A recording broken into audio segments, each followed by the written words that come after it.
Assalamualaikum warahmatullahi wabarakatuh. Hai semua, perkenalkan nama saya Masayu Siti Fatima dengan NIM 221210030.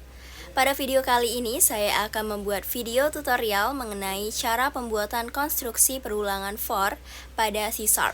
Sebelumnya, saya ucapkan terima kasih kepada Bapak Imam Solikin MKom selaku dosen mata kuliah aplikasi terdistribusi dan teman-teman sekalian yang telah menonton video saya pada kali ini. Baik, langsung saja pada video tutorialnya.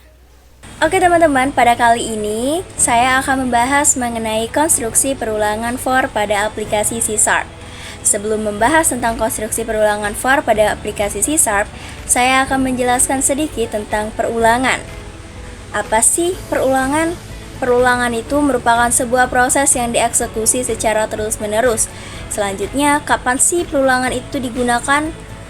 Perulangan itu digunakan ketika kita ingin menampilkan puluhan atau jutaan data secara terus-menerus, atau ketika kita ingin memproses suatu data itu secara terus-menerus. Oke, kita masuk ke konstruksi perulangan for. Konstruksi perulangan for ini biasanya digunakan ketika kita sudah mengetahui batas awal dan batas akhir suatu perulangan.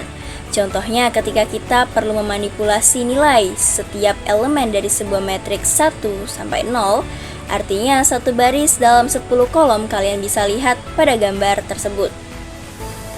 Kita bisa memastikan berapa jumlah elemen dari matriks di atas atau matriks pada gambar. Dengan demikian, kita bisa juga memastikan bahwa batas awal dari matriks adalah 0 dan batas akhir adalah 9.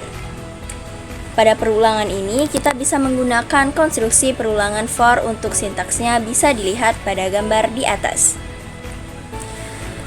Pada tampilan gambar, yaitu for integer 1i adalah variabel batas 0.2i lebih kecil daripada 10.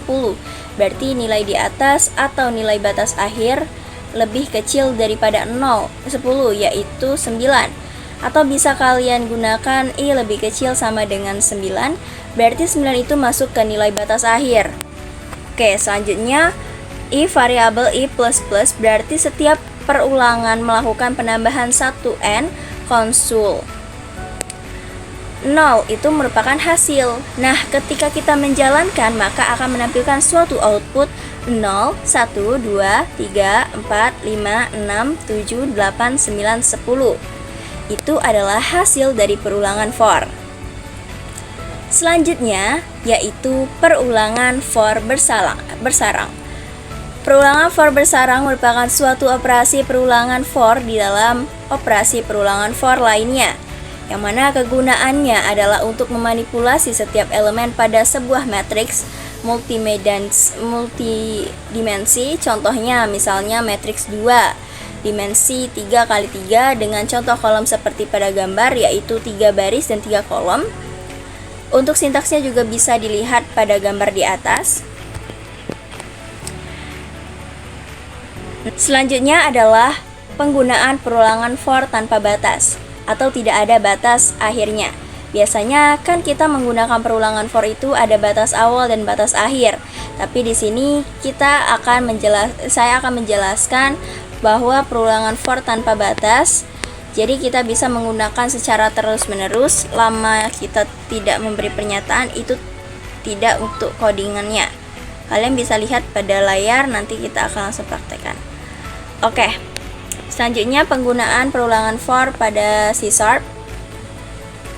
Kode di atas adalah contoh bahasa programan C# yang menggunakan perulangan for tanpa batas untuk terus menanyakan pengguna apakah ingin melanjutkan program, akan terus menampilkan pertanyaan apakah Anda ingin melanjutkan, ya atau tidak, dan akan berhenti jika pengguna memasukkan tidak.